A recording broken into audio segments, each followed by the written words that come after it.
How's it going, Ready Fam? It's Bebop here, and I am with DJ Notlad, aka Dalton. Hi. Hi.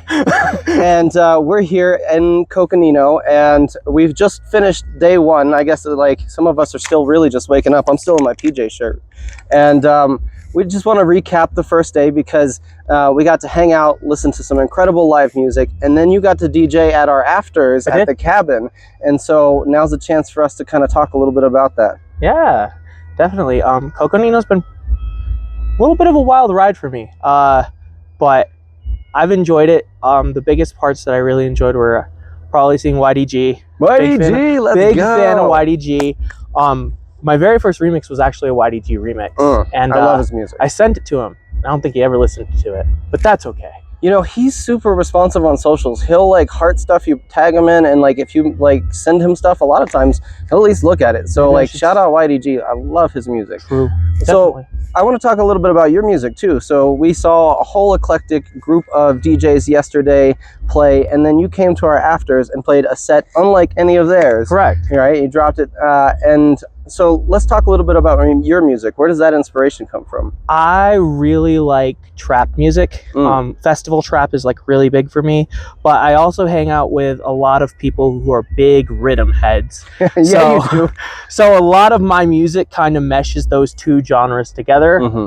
Plus I'm a really big sucker for just stuff I like throwbacks from like the 90s. So like you throw some Lil Wayne on, I'll go down for some Lil Wayne. Love me some Childish Gambino. Yeah, I like all those classics and like to kind of bring that back into the party.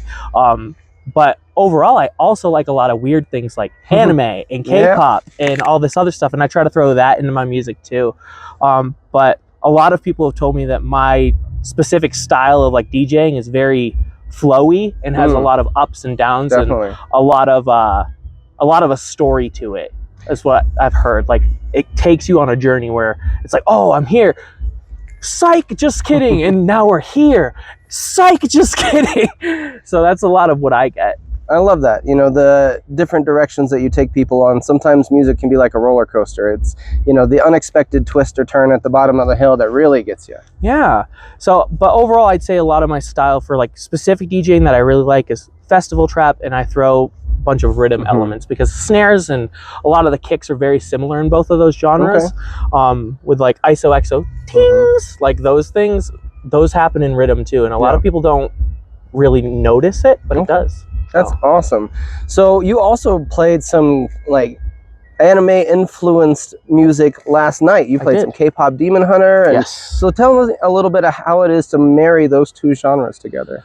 Specifically like K-pop and anime and like the trap and stuff. Yeah, and that song, you sent me a sneak preview. I'm Ready fans, you got to know, sometimes Dalton and I, our love language is music and friendship and phone calls, right? We're, you know, we're like that. So he sends me this mix, and I'm in my kitchen, you know, cooking up as I should be, and we put it on, and the kitchen erupts, right? It is just, we're waiting, the drop hits, and everybody there goes, "This is incredible!"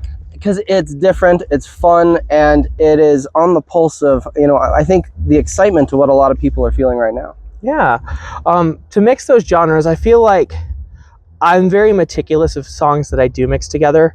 I take time to put like actual music together well, and I sit there and try to find the best transition point in each song, and I do it song by song the entire way. And then I'll have like a set group of songs of like, do I really want to start with that first song?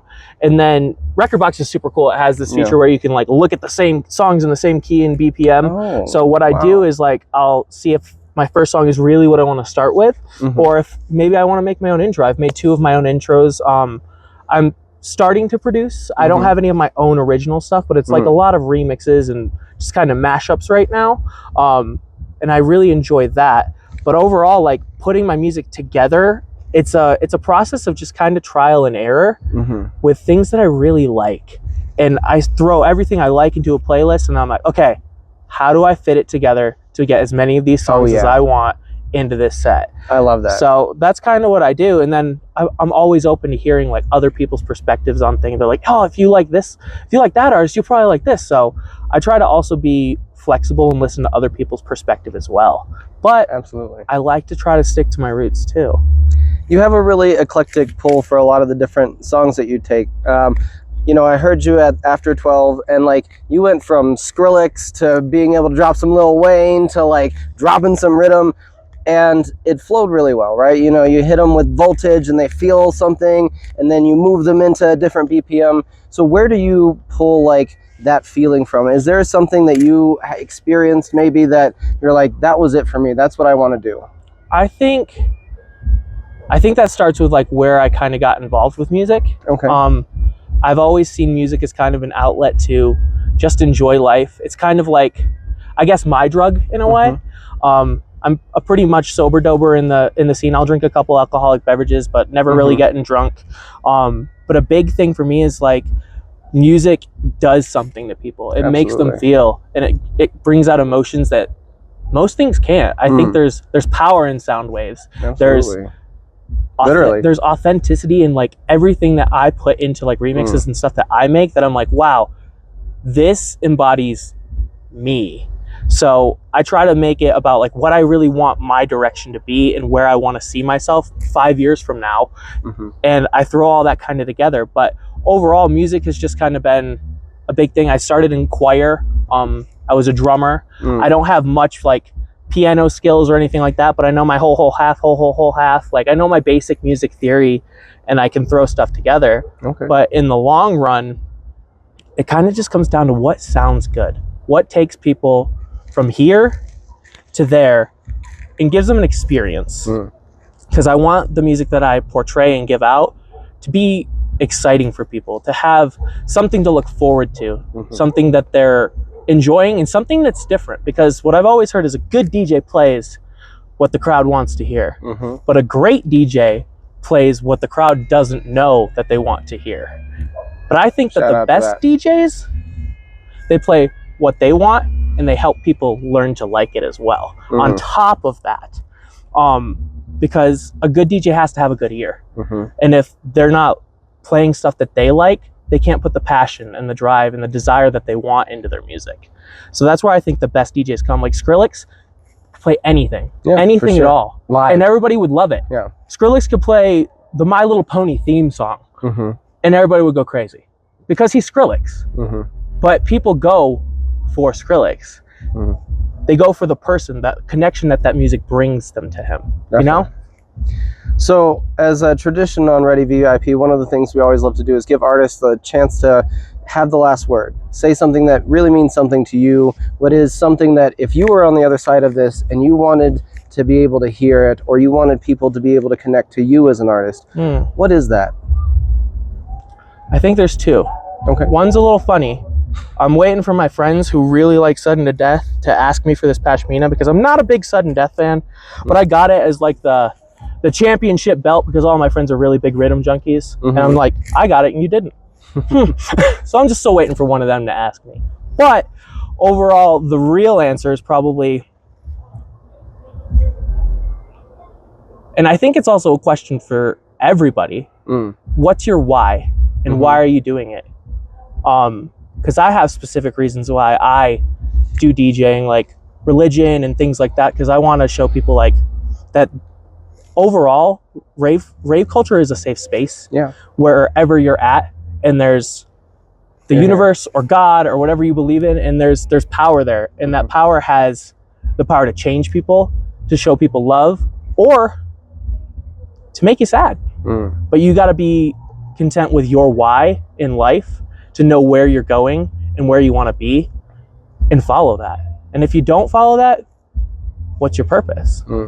And if you can find your purpose, you have to have your why to back up your purpose. Because you can do something with a bad heart, and then you don't get anywhere. And you don't like, that's where a lot of people work. They go to work every day to make a paycheck, but they're not doing something they love. So then they end up getting frustrated, having arguments with their spouse or whatever it may be, because they're not doing something that they love and that they enjoy, because there's not a why or a heart behind it. Whereas like for my job, I work with kids, and I love kids, and I want to be a good dad one day. So I have a purpose to do my job well, and I enjoy my job, even though sometimes it can be a little hard. I really like what you said, that, you know, finding your why is really important. and that there's a lot of healing power in the music and the culture and the community, regardless of what walk of life you come from, especially if you feel like you would be out of here. Yeah. And I'm learning more and more that it's not a judgmental space, even though you can feel like the world is going to judge you wherever you're at. It's really good to know that there's people who genuinely will love you, but are also cool enough to call you out on your mistakes, because that's a big part of like being a friend. There's people who you have as friends and people who you have as acquaintances, and you put distance and barriers and boundaries up with those people, because overall you want to have your circle be the people that are going to lift you up, encourage you, and help you grow. But if you're pulling the wrong people into your circle, it's going to ultimately lead to death, and death isn't fun. I don't think it is. Well, people fear it. Instead of ending on a sad note, I'd love to end on something positive, which is a way for people to find you. Where can they go, social media, music-wise? Yeah. Where's your next event? If you want to tell them, we can leave that to them to follow that thread. Yeah, biggest events that I have coming up. I'm supposedly playing it after 12, either the 1st or the 2nd.